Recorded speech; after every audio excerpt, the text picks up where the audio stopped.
guys, welcome back to another tutorial for ADSR and SylenthTutorials.com. If you're not subscribed to the YouTube channel and you want to do that, you can at youtube.com/ADSRtuts. So that was a quick demo of the lead sound that we'll be making today in Sylenth. It's great for tons of genres of EDM. You could basically probably fit this into almost every genre. So I don't have any external processing. It is coming all just straight out of Sylenth. So I have a new instance of Sylenth pulled up here. And we'll just jump right into this. So first thing I'm going to do is I'm going to turn the polyphony up, just because I was playing chords with it, so we want that. And then I'm going to, we are going to use part A and part B. So part A, I'm going to select for the wave type, I'm going to select triangle actually. So it's by default on saw, so just drag it in a couple. And then I'm going to pitch this up to +1. So that's the sound that we should have right now. Keep the volume at 10. And we're going to introduce a little bit of phase difference. To be exact, we're going to do 36 degrees. If I can get there. I might just settle for, oh, there it is. All right, and then the detune and the stereo, we're just going to leave at 0 and 10 respectively for the sound. But let's add some more voices to thicken things up. And I'm going to bring your voices up to 5 and uncheck retrig. And then with the amp envelope, we're not going to really touch anything. You're going to leave the sustain where it is, so just leave that all the way up at 10. Moving on to oscillator A2, we are going to select the saw wave. So by default, this one's on sine, so I'm going to drag this in one to the saw. And I'm going to crank the voices up to 8, the max amount. I'm going to uncheck retrig, same as I did in oscillator A1. And for the volume, I'm going to leave that at 10, phase 0, detune 0, stereo 10, and pan in the middle.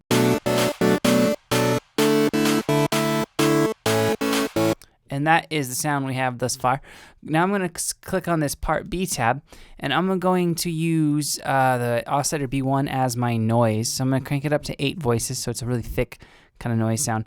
And I'm going to turn the volume up just to about 1.6 or about 2, anywhere in there.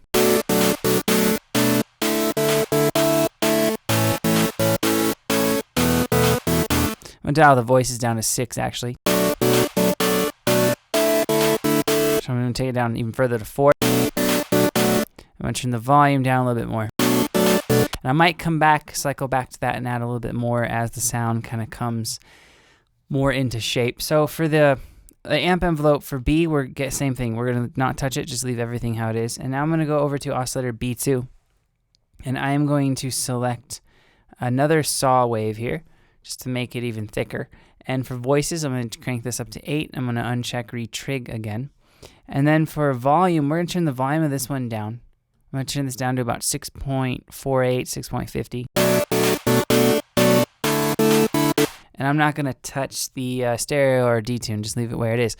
So now going back to part A, I'm going to do the filters for part A and then the filter for part B. So for the filter type for A on part A, I'm going to select the low pass. And you want your input select to be A. And I'm going to leave the cutoff in the middle. I'm going to leave the resonance at 0. And I'm just going to boost the drive just a hair to about 0.81.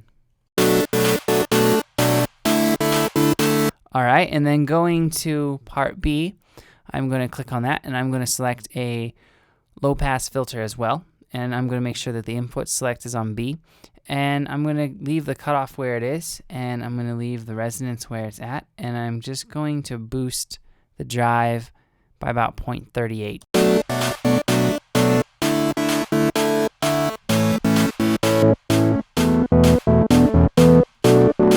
So that is the sound you should have with the filter, low pass filter on both part A and part B.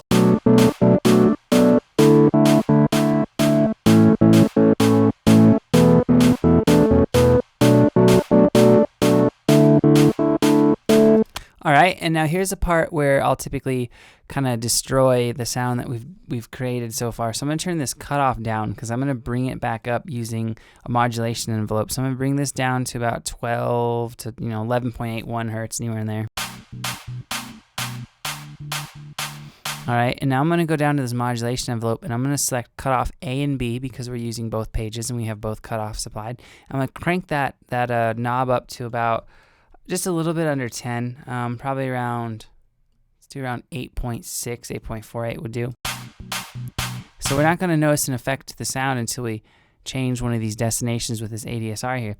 So for the decay, I'm going to select 3 point. I'm going to select 3.51. I'm going to turn the main volume down because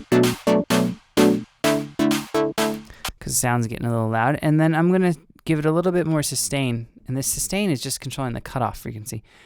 So that's why I tend to kind of turn the cutoff down on these master controls and on the actual cutoffs for the filters, because it usually makes Sylenth sound better controlling them down on this modulation envelope. So for this sustain, I'm just going to bump it up to about 2. And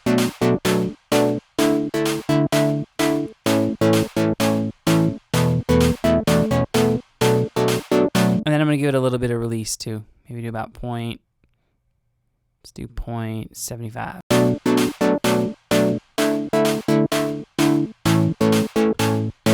Okay, so now that the sound's kind of coming more into shape, I'm going to go back to my part B, and I'm going to crank the voices back up to 6. I'm going to turn the volume up a little.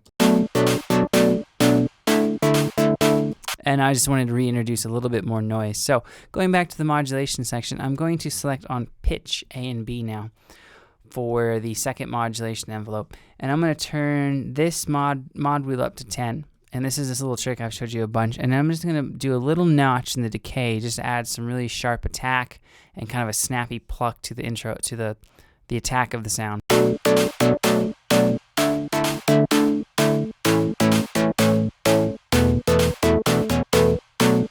So I did 0.29. You can do anywhere around there. So now I'm going to actually assign a mod wheel. I'm going to assign cutoff A and B for the sound, so I can control the cutoff filters with it. And so I'm going to turn this source knob up to just under 3, to 0.95.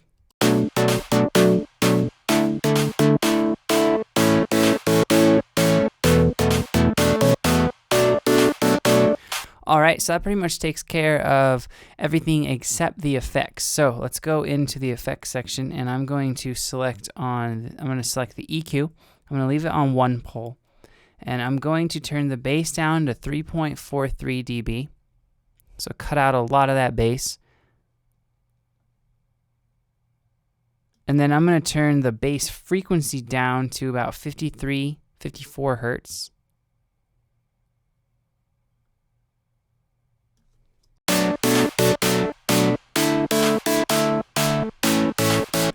All right, and we'll leave the treble and the treble frequency where they are. Now I'm going to select the delay, and I actually like the delay setting on this that I created for it. So I'm going to select 1/8 for my delay left, and I'm going to select 1/4 T, so it's kind of that triplet feel, on the delay right. And the low cut, I'm going to turn that up to about 20, about 21 actually, and I'm going to turn the high cut and turn it up to about 11,000. And now I'm going to take the smear, and I'm just going to bump the smear just a hair. And the spread I'm going to leave halfway. Feedback I'm going to turn down to about 40%. And the width I'm going to leave where it is. I'm just going to turn the dry wet down a little, and I'm going to leave it on ping pong.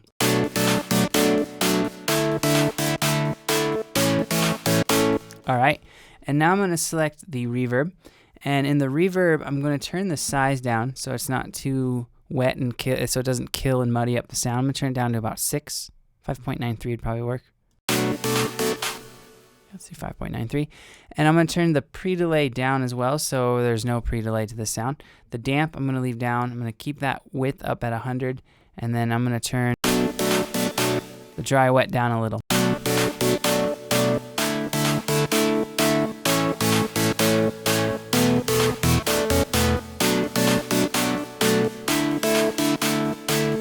All right, and finally I'm just going to add a little bit of compression.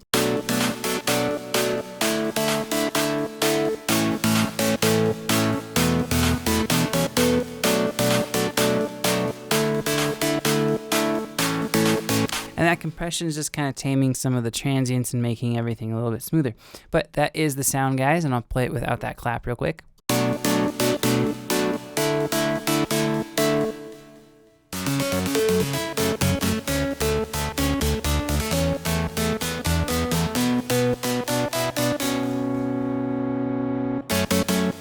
So if you guys have any questions or comments, let me know below and I'll get back to you as soon as I can. If you haven't checked out SylenthTutorials.com, head on over there. Tons of cool things, Sylenth. And as always, thank you for watching and I'll see you next week.